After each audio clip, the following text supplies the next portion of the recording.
90 million downloads for a mobile game. Okay, I understand.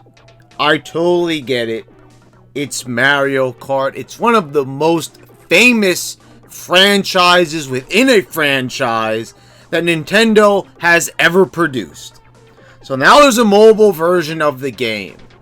And boy, oh boy, is this thing just chock full of microtransactions. I know what you're going to say, but Brad, it's optional. If you're foolish enough to buy those microtransactions, that's on you. Well, I'm not foolish enough to buy those microtransactions, but you might be, and other people might be, and younger players may not be. Now, Brad, you're not even a father.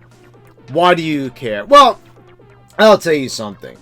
You know, I kind of take to heart when I spend most of my time playing games on Nintendo consoles.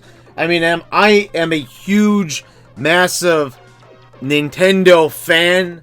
I think many people could kind of get that from my video game reviews and numerous video game videos I've done here on this channel. I have a Nintendo bias. Now, things like Nintendo Online, people get upset about that, but that's completely optional. Here's the mobile market. So, you know, maybe you're not a console gamer, maybe you're not into games, but you recall Super Mario Kart on your Super Nintendo, and you might want to get back into it. So there's numerous cups in the game, and even the first cup is the Mario Cup, which features Mario Circuit, which it has basically a slightly reworked version of the Super Nintendo music. It sounds great. It sounds authentic. I mean, this in a lot of ways is Mario Kart, but then again, it's not. Because as you can clearly see, there is paywalls here. So they start off really nice. We start off the game with firing things out of a pipe. And the very first thing we lay eyes on is Toadette. So we start off with probably the worst character that we could possibly receive. I mean, you know, I know when I play Mario Kart, I'm probably going straight for Mario. Some people might go straight for Luigi. Well, guess what? You're not going for either of those because they're not available from the start. So anyone firing this game that has the icon, you know, the app icon has Mario, you know, all bright and smiling. Hey, I'm going to take your money. Woohoo! You know, it's just completely, I mean, you know, it's maddening when you kind of think about it. You know, you think of Nintendo, and, you know, of course they're a business. They're about money. They produce games and consoles to make money. But, you know, but in exchange for that money, most of the time, we're getting full, complete, entertaining experiences. So, who could really complain about that business transaction?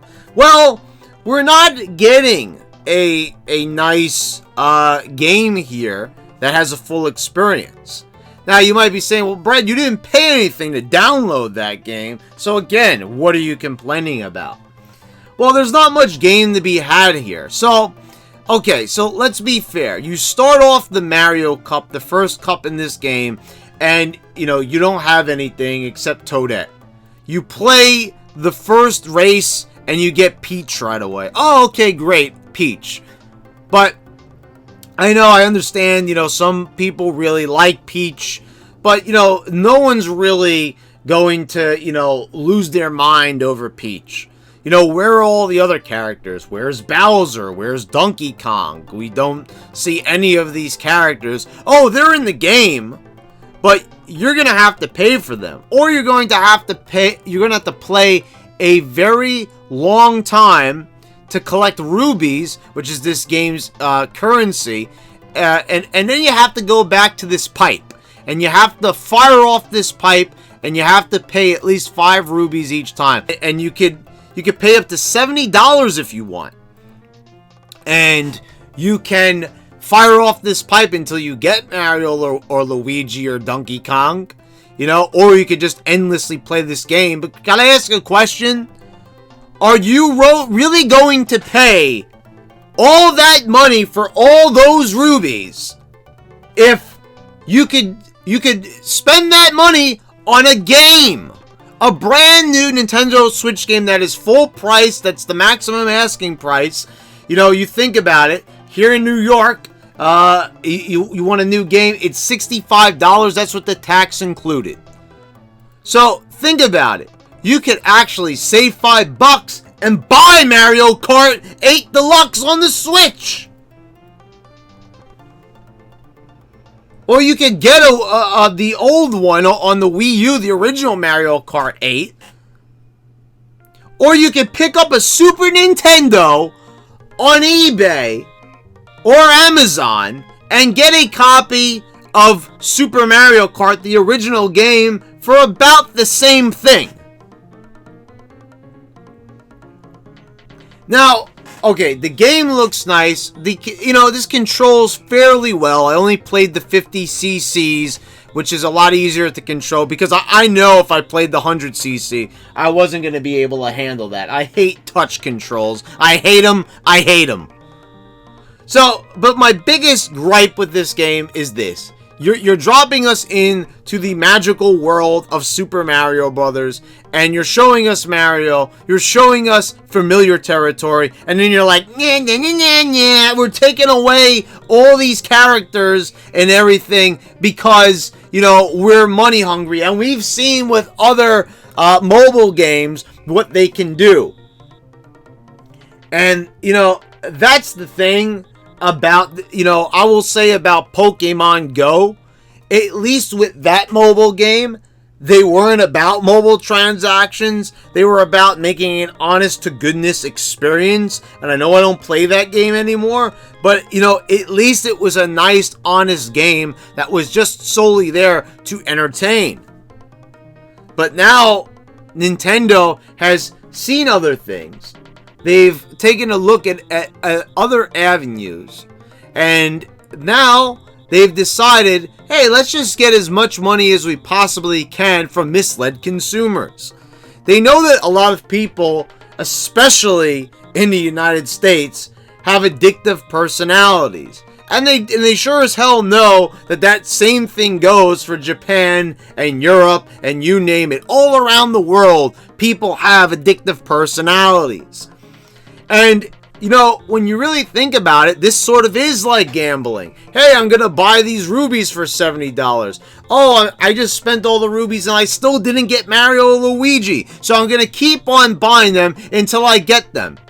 Now, of course, this has to call, your common sense and intelligence, into question. But then again, Nintendo's putting this out here.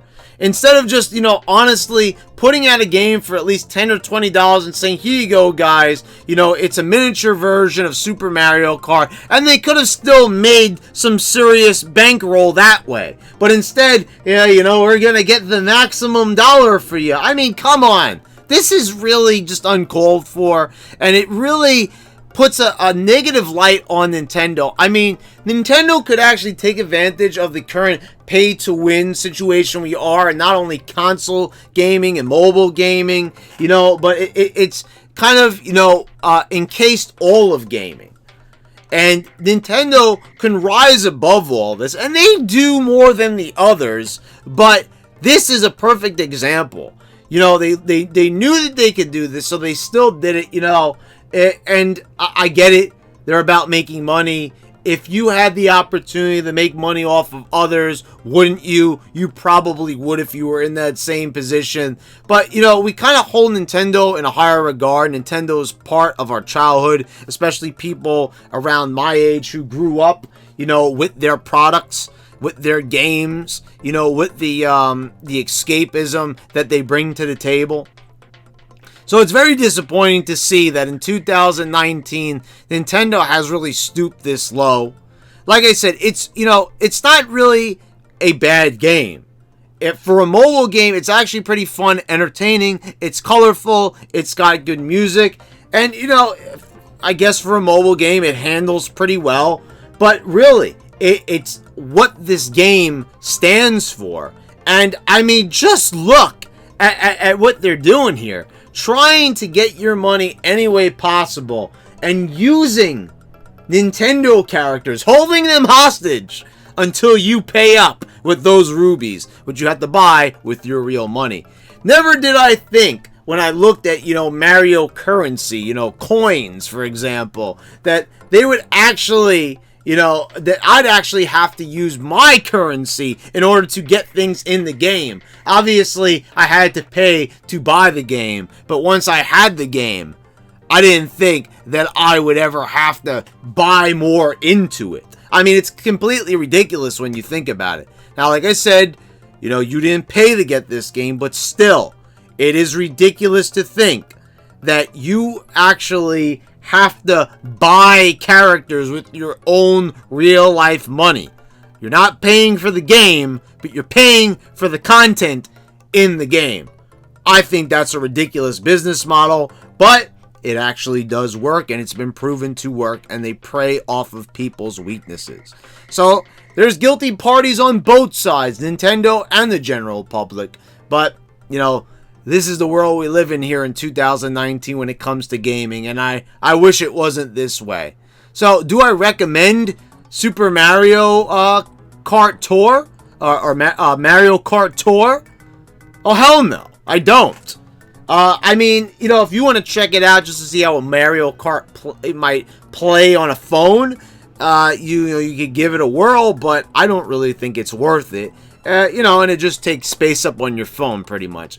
You could, there's so many other great gaming experiences that you can have for the same price if you're going to, buy into the pay-to-win system. So, guys, I hope you all enjoyed the video. Please subscribe if you haven't already. Let me know what you think down in the comments below about Mario Kart Tour. Click the bell so you get all the notifications when I post all my new videos. And, guys, thank you for watching. I'll see you next time.